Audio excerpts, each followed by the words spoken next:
માધવભાઈ આજે શું બનાવવાના છો? પિંક ટી બનાવીએ છીએ આપણે. Pink T? વર્ષ પહેલા આપને શૂટ કરેલો હતો? 2-2.5 વર્ષ જેવું થઈ ગયું. બરાબર. પછી થોડું તકલીફ હતી બધી રોડ પર એટલે બંધ કર્યું. હવે પાછી આવી ગઈ છે બેક ટુ એક્શન. આ છે ચાનો મસાલો. આ છે ચાનો મસાલો. પિંક ટી હું છે ને એક વખત કાશ્મીર ફરવા ગયેલો હતો. હા. ત્યાં આગળ એ લોકો કાવો કહે છે. ઓકે. પિંક ટી ને કાવો કહે છે. બરાબર. એ લોકોની સિસ્ટમ થોડી અલગ છે.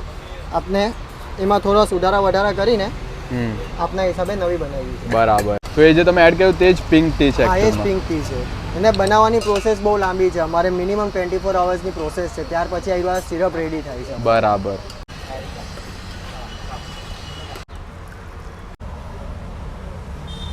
બરાબર છે.